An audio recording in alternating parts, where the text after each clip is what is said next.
সামনে গভীর সমুদ্র থাকা সত্ত্বেও চট্টগ্রাম সিপিজেটে আগুন যেন কুৎসিত দানবের মতো ছড়িয়ে পড়েছে। ফায়ার সার্ভিসের সদস্যরা, নৌবাহিনী, বিমান বাহিনী মিলে চেষ্টা চালাচ্ছেন, কিন্তু আগুনকে পুরোপুরি নিয়ন্ত্রণে আনা সম্ভব হয়নি। দাউ দাউ করে জ্বলছে আগুন, চারপাশে কালো ধোঁয়ার অন্ধকার যেন ঘন হচ্ছে।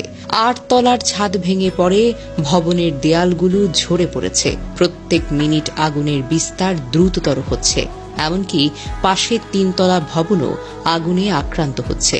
আগুনের তীব্রতা এতটাই বেশি যে আধুনিক যন্ত্রপাতি ও রোবটের সাহায্যেও পরিস্থিতি নিয়ন্ত্রণের বাহিরে। চারপাশে গরমের তীব্র ঢেউ, কেঁপে ওঠা ভবন, বিস্ফোরণের দম বন্ধ করা শব্দ, সব মিলিয়ে যেন এক ভয়ঙ্কর বাস্তবতা। সিপিজেডের 700 শ্রমিক নিরাপদে সরিয়ে নেওয়া হলেও আগুনের দাপট এবং ধোঁয়ার ঘনত্ব পরিস্থিতিকে আরও বেশি বিপজ্জনক করে তুলেছে। ধার্য পদার্থের আধিক্য, পানির চাপের সীমাবদ্ধতা, সব মিলিয়ে এই আগুন যেন এক ভয়ঙ্কর ভয়ালো দানব, যা এক মুহূর্তেই সব কিছু ছড়িয়ে দিতে পারে। জানা যায়, চট্টগ্রামের সিপিজেড এলাকায় দুপুর 2টার দিকে যেন নরকের দরজা খুলে গেল।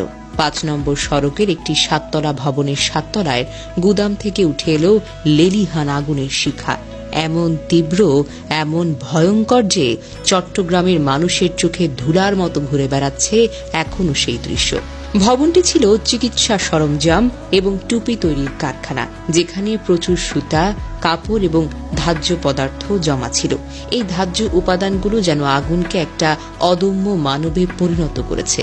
লেলিহান শিখা ছড়িয়ে পড়েছে নিচতলা থেকে উপরে, 9 তলা পর্যন্ত পুরো ভবনটাকে গিলে খাচ্ছে আগুনের জ্বালা। প্রত্যক্ষদর্শীরা বলছেন, প্রথমে Adams cap and textile limited কারখানার 7ম তলায় শুরু হলো আগুনের সূত্রপাত, কিন্তু মাত্র কয়েক মিনিটের মধ্যে সেই শিখা ছড়িয়ে পড়ল পুরো ভবনে। কালো ধোঁয়ার মেঘে আকাশ ঢেকে গেল, তাপের তীব্রতায় যেন বাতাসও পুড়ে যাচ্ছে। ফায়ার সার্ভিসের কর্মীরা কাছে যেতে পারছেন না এই প্রচণ্ড রকমের তাপে। তারা দূর থেকে পানি ছিটিয়ে লড়াই করছেন, কিন্তু আগুনের লেলিহান জিহ্বা যেন তাদের চ্যালেঞ্জ করছে।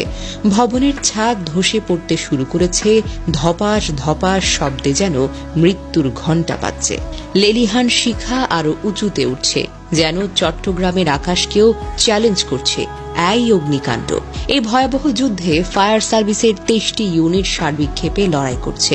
তাদের সাথে যোগ দিয়েছে বাংলাদেশ নৌবাহিনীর 4টি অগ্নি নির্বাপক ইউনিট এবং বিমান বাহিনীর ফায়ার ইউনিট। আইন শৃঙ্খলা রক্ষা এবং উদ্ধার অভিযানে সেনাবাহিনী, বিজিবি এবং পুলিশের সদস্যরা রয়েছে। কিন্তু এত বিশাল বাহিনী সত্ত্বেও আগুনের এই লেলিহান শক্তির সামনে সবাই যেন অসহায়। ভবনটিতে 2টি কারখানা ছিল, অ্যাডামস ক্যাপস অ্যান্ড টেক্সটাইলস এবং চীনা মালিকানাধীন জিহং মেডিকেল কোম্পানি লিমিটেড। 5 তলায় চলছিল জিহং মেডিকেলের কার্যক্রম। সেখানে 6 থেকে 700 শ্রমিক তৈরি করছিলেন surgical mask, PP and hand গ্লাভসের মতো চিকিৎসা সামগ্রী। 2-3 তলায় অ্যাডামসের সেলাই কাটিং বিভাগে প্রায় 400 জন শ্রমিক সেলাইয়ের কাজ করতেন।